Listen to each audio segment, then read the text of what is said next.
जय श्री कृष्णा। राधे राधे। आज हम सुनेंगे बृहस्पतिवार व्रत कथा। बोलिए बृहस्पति भगवान की जय हो, विष्णु भगवान की जय हो। एक समय की बात है, भारतवर्ष में एक प्रतापी और दानी राजा राज्य करता था। वह राजा नित्य प्रतिदिन गरीबों और ब्राह्मणों की सहायता करता, लेकिन ये बात उसकी रानी को अच्छी नहीं लगती। वह न गरीबों को दान देती, न ही भगवान का पूजन करती, और राजा से भी ऐसा करने को मना करती। एक दिन राजा तो शिकार खेलने वन को गए थे। रानी महल में अकेली थी। उस समय बृहस्पति देव साधु के वेश में राजा के दरवाजे पर आए और भिक्षा मांगी। जब भिक्षा मांगी तो रानी ने भिक्षा देने से इनकार कर दिया और कहने लगी, हे साधु महाराज, मैं तो इस दान और पुण्य से तंग आ गई हूँ। मेरा पति सारा दिन धन लुटाते रहते हैं। मेरी तो इच्छा है कि हमारा सब धन नष्ट हो जाए, न रहेगा बांस और न बजेगी बांसुरी। साधु बोले, देवी तुम तो बड़ी विचित्र हो। संतान और धन को तो सभी चाहते हैं। पुत्र और लक्ष्मी तो पापी के घर में भी होनी चाहिए। यदि तुम्हारे पास धन अधिक है तो भूखों को भोजन कराओ, प्यासों को प्याऊ लगवाओ, मुसाफिरों के लिए धर्मशाला बनवाओ। जो निर्धन अपनी कुंवारी कन्याओं के विवाह नहीं कर सकते, उनका विवाह करा दो। ऐसे और भी कई काम हैं जिनके करने से तुम्हारा यश लोक परलोक में फैलेगा। पर रानी पर इन उपदेशों का कोई भी प्रभाव नहीं पड़ा। वह कहने लगी, महाराज आप मुझे ना समझाएं। मैं ऐसा धन नहीं चाहती जो मैं हर जगह बांटती फिरूं। तब साधु बाबा बोले, यदि तुम्हारी ऐसी ही इच्छा है तो ऐसा ही होगा। तुम मेरे कहे अनुसार करना। बृहस्पतिवार को घर लीपकर पीली मिट्टी से अपने सिर धोकर स्नान करना, बट्टी चढ़ाकर कपड़े धोना। ऐसा करने से तुम्हारा सारा धन नष्ट हो जाएगा। इतना कहकर साधु महाराज तो वहां से चले गए। साधु की कहे अनुसार कही बातों को पूरा करते हुए अभी रानी को केवल 3 बृहस्पतिवार ही बीते थे कि उनकी समस्त धन संपत्ति नष्ट हो गई।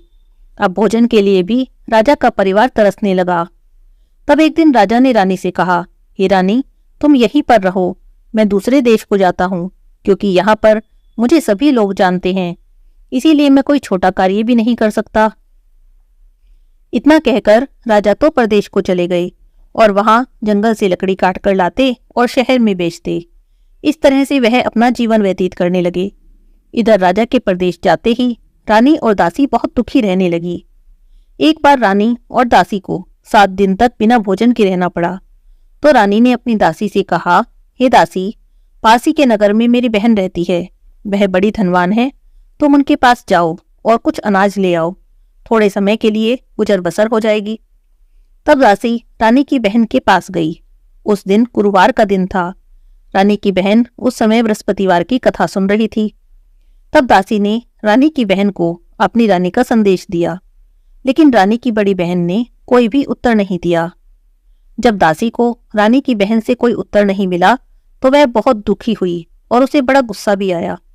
तब वह वापस चली आई और वापस आकर रानी को उसने सारी बात बता दी। इतनी बात सुनकर रानी ने अपने भाग्य को कोसा। उधर रानी की बहन ने सोचा कि मेरी बहन की दासी आई थी, पर मैं उससे नहीं बोली, वह तो बहुत दुखी हुई होगी। ऐसा सोचकर कथा को सुन और पूजा समाप्त कर वह अपनी बहन के घर आई और कहने लगी, हे बहन, मैं बृहस्पतिवार का व्रत कर रही थी, तुम्हारी दासी मेरे घर गई, पर जब कथा होती है तब तक ना तो उठते हैं और ना ही बोलते हैं, इसीलिए मैं नहीं बोली। कहो दासी क्यों गई थी? तब रानी बोली, बहन तुमसे क्या छिपाऊं, हमारे घर में खाने को अनाज नहीं था। ऐसा कहते कहते रानी की आंखें भर आई। उसने दासी समेत पिछले 7 दिनों से भूखे रहने की सारी बात अपनी बहन को बता दी। तब रानी की बहन बोली, देखो बहन, भगवान बृहस्पति देव सबकी मनोकामना पूरी करते हैं। देखो शायद तुम्हारे घर में भी अनाज रखा हो। पहले तो रानी को विश्वास नहीं हुआ, पर बहन के आग्रह करने पर उसने दासी को अंदर भेजा तो उसे सचमुच अनाज से भरा एक घड़ा मिल गया। यह देखकर दासी को बड़ी हैरानी हुई। तब दासी रानी से कहने लगी, हे रानी, देखो जब हमको भोजन नहीं मिलता तब हम रोज ही व्रत करते हैं, तो क्यों ना इनसे व्रत और कथा की विधि पूछ ले, जिससे हम भी उस व्रत को करेंगे। तब रानी ने अपनी बहन से बृहस्पतिवार के व्रत की विधि पूछी। तब बहन कहने लगी कि बृहस्पतिवार के व्रत में चने की दाल और मुनक्का से विष्णु भगवान का केले की जड़ में पूजन करना और दीपक जलाना, व्रत कथा सुनना और पीला भोजन करना। ऐसा करने से बृहस्पति भगवान प्रसन्न होंगे। व्रत और पूजा की विधि बताकर रानी की बहन अपने घर लौट गई। 7 दिन बाद जब गुरुवार का दिन आया तो रानी और दासी दोनों ने व्रत रखा। गुड़साल में जाकर चना गुड़ और गुड़ ले आई। फिर केले की जड़ में भगवान विष्णु का पूजन किया। अब पीला भोजन कहाँ से आए, इस बात को लेकर दोनों बड़ी दुखी थी, पर क्योंकि उन्होंने व्रत रखा था इसीलिए बृहस्पति देव उनसे प्रसन्न थे। एक साधारण व्यक्ति के रूप धारण कर 2 थालों में सुंदर पीला भोजन लेकर आए और दासी को दे दिया। भोजन पाकर दासी बड़ी प्रसन्न हुई। फिर रानी के साथ मिलकर उन दोनों ने भोजन किया। इसके बाद से तो वे सभी गुरुवार को व्रत और पूजा करने लगी। बृहस्पति भगवान की कृपा से उनके पास फिर से धन संपत्ति हो गई, पर रानी फिर से पहले की तरह ही आलस्य करने लगी। तब दासी बोली, देखो रानी, तुम पहले भी इसी तरह आलस्य करती थी, तुम्हें धन के रखने में कष्ट होता था, इस कारण सभी धन नष्ट हो गया। अब बृहस्पति भगवान की कृपा से धन मिला है, फिर तुम आलस्य करती हो। रानी को समझाते हुए दासी कहती है कि बड़ी मुसीबतों के बाद हमने यह धन पाया है, इसीलिए दान पुण्य करो, भूखे मनुष्यों को भोजन कराओ, धन को शुभ धन कर्मों में खर्च करो, जिससे तुम्हारे कुल का यश बढ़ेगा और स्वर्ग की प्राप्ति होगी और पितृ प्रसन्न होंगे। दासी की बातें मानकर रानी ने अपना धन शुभ कार्यों में खर्च करना शुरू कर दिया। पूरे नगर में उसका यश फैलने लगा। उधर राजा प्रदेश में लकड़ियां काट कर लाता और शहर में बेचता और उससे जो धन मिलता उससे अपना गुजर बसर करता। एक दिन दुखी होकर जंगल में एक पेड़ के नीचे आसन जमाकर बैठ गया और अपनी दशा को याद करके व्याकुल होकर रोने लगा। वह बृहस्पतिवार का दिन था। उसने देखा कि निर्जन वन में एक साधु प्रकट हुए। साधु के वेश में स्वयं बृहस्पति देवता थे। लकड़हारे के पास आकर बोले, हे लकड़हारे, इस सुनसान जंगल में चिंता में मग्न क्यों बैठे हो? तब राजा ने दोनों हाथ जोड़कर प्रणाम किया और कहा, हे महात्मा जी, आप तो सब कुछ जानने वाले हो, मैं आपसे क्या कहूँ। ऐसा कहकर रोने लगा और साधु को अपनी सारी बात बता दी। तब महात्मा जी बोले कि तुम्हारी स्त्री ने बृहस्पति के दिन बृहस्पति भगवान का निरादर किया था और इसी कारण रुष्ट होकर उन्होंने तुम्हारी यह दशा कर दी। अब तुम चिंता मत करो और मेरे कहे अनुसार करो, तुम्हारे सभी कष्ट दूर हो जाएंगे। भगवान तुम्हें पहले से भी अधिक संपत्ति देंगे। तुम बृहस्पतिवार के दिन कथा किया करो। 2 पैसे के चने और मुनक्का लाकर उनका प्रसाद बनाओ। शुद्ध जल के लोटे में शक्कर मिलाकर अमृत तैयार करो। कथा के बाद अपने सारे परिवार और सुनने वाले प्रेमियों में अमृत और प्रसाद बांटकर खुद भी ग्रहण करो। ऐसा करने से भगवान तुम्हारी सभी मनोकामनाएं पूरी करेंगे। साधु के ऐसे वचन सुनकर राजा ने कहा, हे प्रभु, मुझे लकड़ी बेचकर इतना पैसा नहीं मिलता जिससे भोजन के बाद कुछ बचा सकूं। मैंने रात में अपनी स्त्री को व्याकुल देखा है। मेरे पास कुछ भी नहीं जिससे उसकी खबर तो मंगा सकूं, और फिर कौन सी कहानी कहूं यह भी मुझे कुछ मालूम नहीं। तब साधु बोले, हे लकड़हारे, तुम किसी बात की चिंता मत करो। बृहस्पतिवार के दिन रोजाना की तरह लकड़ी लेकर शहर को जाओ। उस दिन तुम्हें रोज से दुगना धन मिलेगा, जिससे तुम भली भांति भोजन कर लोगे और बृहस्पति देव की पूजा का सामान भी आ जाएगा। और बृहस्पतिवार की कहानी इस तरह से है। प्राचीन काल में एक ब्राह्मण था। वह बड़ा ही निर्धन था। उसकी कोई संतान नहीं थी। उसकी स्त्री बहुत मलिनता के साथ रहती। वह स्नान न करती, किसी देवता का पूजन न करती, और इस बात से ब्राह्मण देव बड़े दुखी रहते। बेचारे बहुत कुछ कहते, पर उसका कोई भी परिणाम न निकलता। भगवान की कृपा से ब्राह्मण की स्त्री के कन्या रूपी रत्न पैदा हुआ। कन्या बड़ी होने पर प्रातःकाल स्नान करके विष्णु भगवान का जाप और बृहस्पतिवार का व्रत करने लगी। अपने पूजा पाठ को समाप्त करके विद्यालय जाती तो मुट्ठी में जौ भरकर ले जाती और पाठशाला के मार्ग में डालती जाती।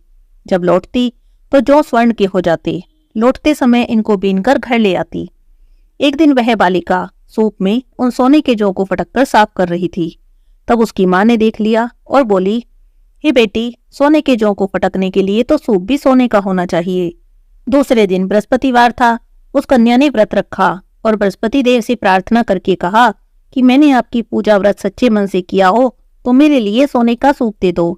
बृहस्पतिवार भगवान ने उसकी प्रार्थना स्वीकार कर ली। रोजाना की तरह वह कन्या जौ फैलाती हुई जाने लगी। जब लौटकर जौ बीन रही थी तो बृहस्पति देव की कृपा से उसे सोने का सूप मिला। उसे वह घर ले आई और उसमें जौ साफ करने लगी, पर उसकी माँ का वही ढंग रहा। एक दिन की बात है, वह कन्या सोने के सूप में जौ साफ कर रही थी। उसी समय उस शहर का राजपुत्र वहां से होकर निकला। इस कन्या के रूप और कार्य को देखकर मोहित हो गया और अपने घर जाकर भोजन और जल त्याग कर उदास होकर लेट गया।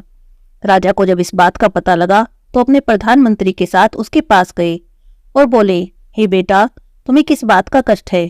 किसी ने अपमान किया है या और कोई कारण है? मुझसे कहो, मैं वही कार्य करूंगा जिससे तुम्हें प्रसन्नता हो। अपने पिता की राजकुमार ने बातें सुनी तो वह कहने लगा कि मुझे आपकी कृपा से किसी भी बात का दुख नहीं है।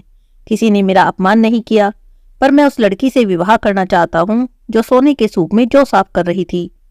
यह सुनकर तो राजा आश्चर्य में पड़ गया और कहने लगा, हे बेटा, इस तरह की कन्या का पता तुम ही लगाओ, मैं उसके साथ तेरा विवाह अवश्य ही करवा दूंगा। तब राजकुमार ने लड़की के घर का पता बताया। मंत्री उस लड़की के घर गए और ब्राह्मण देवता को सभी हाल बताया। ब्राह्मण देवता राजकुमार के साथ अपनी कन्या का विवाह करने के लिए तैयार हो गए। विधि विधान से ब्राह्मण की कन्या का विवाह राजकुमार के साथ हो गया। कन्या के घर से जाते ही पहले की भांति ब्राह्मण देवता के घर में गरीबी का निवास हो गया।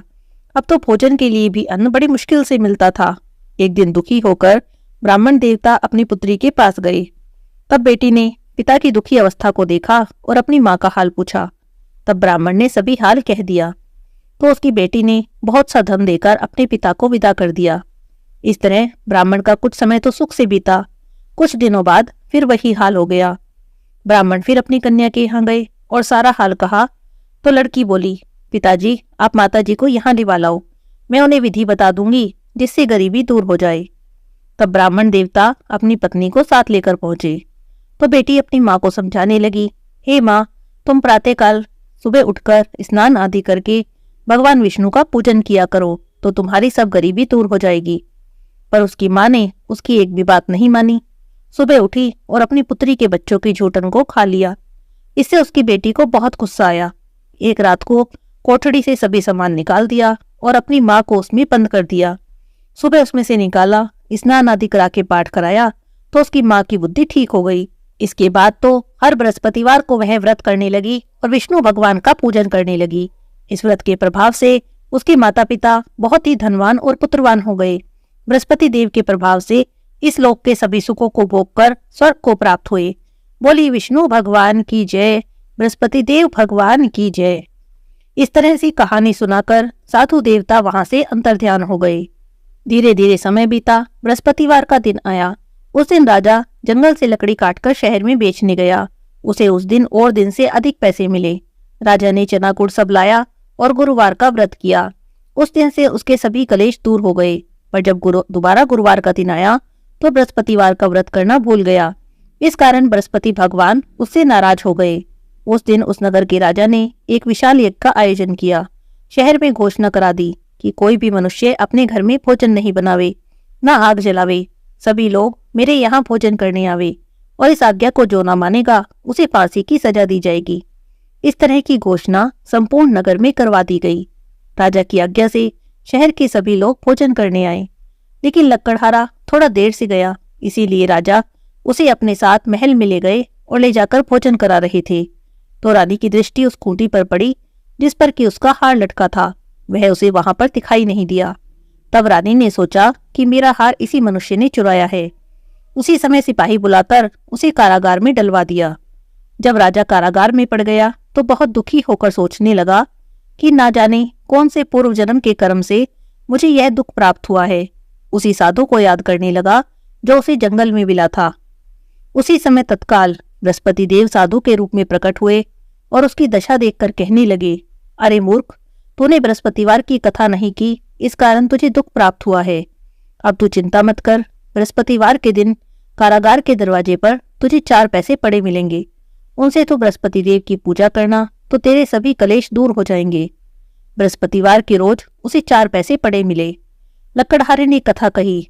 उसी रात्रि को बृहस्पति देव ने उस नगर के राजा को स्वप्न में कहा, हे राजा, तुमने जिस आदमी को कारागार में बंद किया है वह निर्दोष है।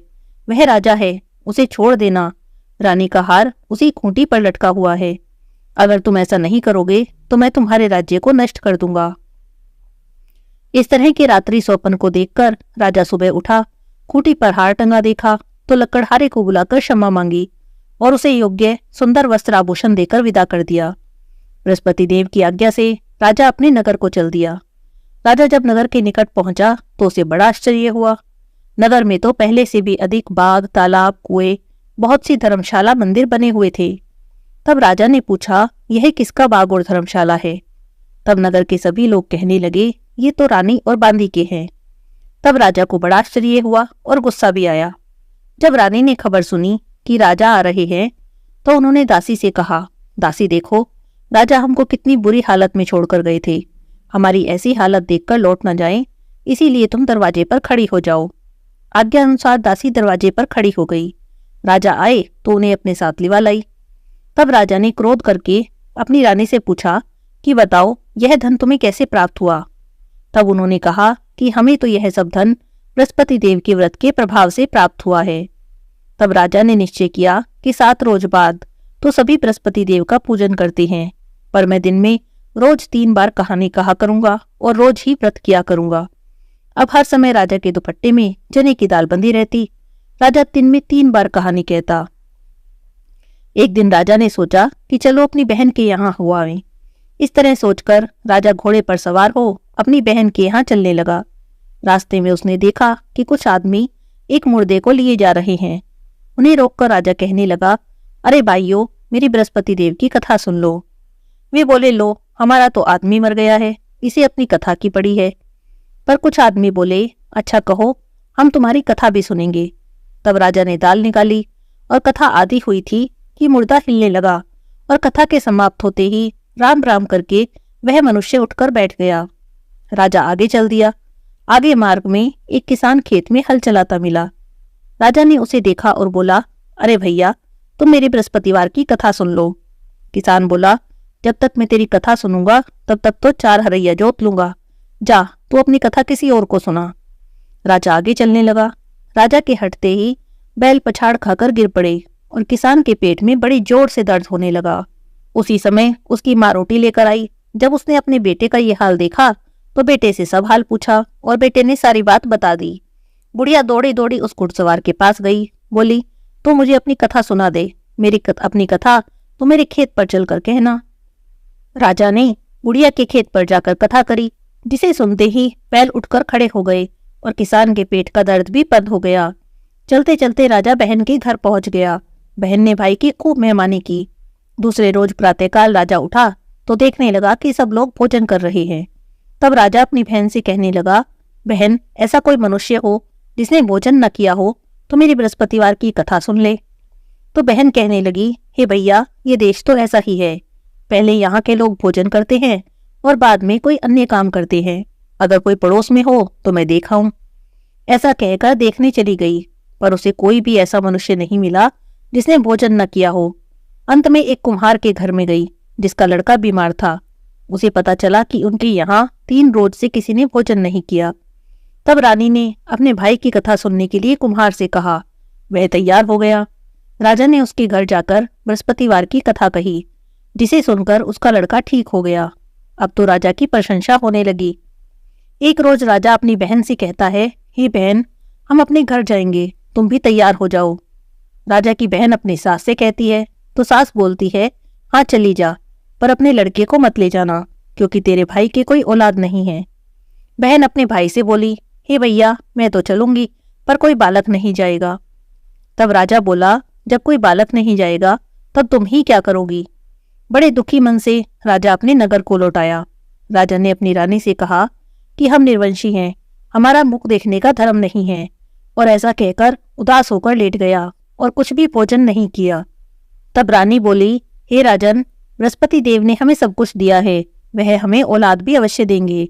उसी रात को बृहस्पति देव ने राजा से स्वप्न में कहा, हे राजा, उठ, सभी सोच को त्याग दे, तेरी रानी गर्भ से है। राजा को यह बात सुनकर बड़ी खुशी हुई। 9वें महीने में रानी ने एक सुंदर पुत्र को जन्म दिया। जब राजा बोला, हे रानी, स्त्री बिना भोजन के रह सकती है, पर बिना कहे नहीं रह सकती। जब मेरी बहन आए तो तुम कुछ मत कहना। रानी ने सुनकर हाँ कर दी। जब राजा की बहन ने शुभ समाचार सुना तो बहुत खुश हुई और बधाई लेकर अपने भाई के यहाँ आई। तब रानी बोली, घोड़ा चढ़कर तो नहीं आई, गधा चढ़ी आई। तब राजा की बहन कहने लगी कि भाभी, मैं इस तरह से ना कहती तो तुम्हें औलाद कैसे मिलती? बृहस्पति देव ऐसे ही हैं, जैसी जिसके मन में कामना है सभी को पूर्ण करते हैं। जो सद्भावना से बृहस्पतिवार का व्रत करते हैं, कथा पढ़ते हैं, सुनते हैं, दूसरों को सुनाते हैं, बृहस्पति देव उनकी सभी मनोकामना पूरी करते हैं।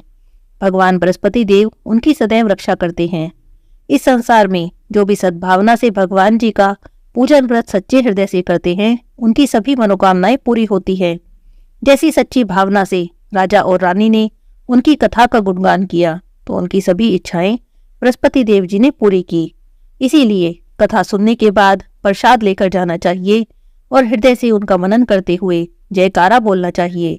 बोलो बृहस्पति देव की भगवान की जय हो। बोलो विष्णु भगवान की जय हो। ओम जय बृहस्पति देवा, स्वामी जय बृहस्पति देवा। छिन छिन भोग लगाऊं, कदली फल मेवा। ओम जय बृहस्पति देवा। तुम पूर्ण परमात्मा, तुम अंतर्यामी, जगत पिता जगदीश्वर, तुम सबके स्वामी। ओम जय बृहस्पति देवा। ओम जय बृहस्पति देवा, स्वामी जय बृहस्पति देवा। छिन छिन भोग लगाऊं, कदली फल मेवा। ओम जय बृहस्पति देवा। चरणामृत निज निर्मल, सब पातक हरता। सकल मनोरथ दायक, कृपा करो भरता। ओम जय बृहस्पति देवा। ओम जय बृहस्पति देवा, स्वामी जय बृहस्पति देवा। छिन छिन भोग लगाऊं, कदली फल मेवा। ओम जय बृहस्पति देवा। तन मन धन अर्पण कर, जो जन शरण पड़े। प्रभु प्रकट तब होकर, आकर द्वार खड़े। ओम जय बृहस्पति देवा।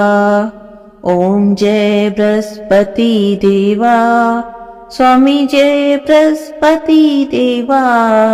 छिन छिन भोग लगाऊं, कदली फल मेवा। ओम जय बृहस्पति देवा।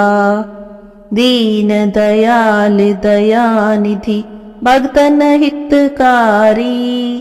पाप दोष सब हरता, भव बंधन हारी। ओम जय बृहस्पति देवा। ओम जय बृहस्पति देवा, स्वामी जय बृहस्पति देवा। छिन छिन भोग लगाऊं, कदली फल मेवा। ओम जय बृहस्पति देवा।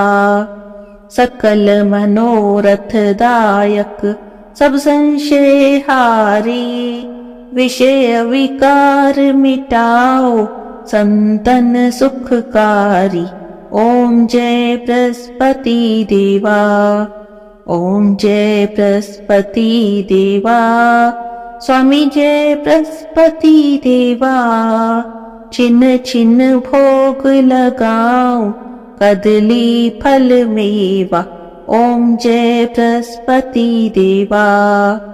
जो कोई आरती तेरी प्रेम सहित गावे। ज्येष्ठानंद आनंद कर, सो निश्चय ही पावे। ओम जय बृहस्पति देवा। ओम जय बृहस्पति देवा, स्वामी जय बृहस्पति देवा। छिन छिन भोग लगाऊं, कदली फल मेवा। ओम जय बृहस्पति देवा। सब बोलिए विष्णु भगवान की जय, बृहस्पति देव भगवान की जय।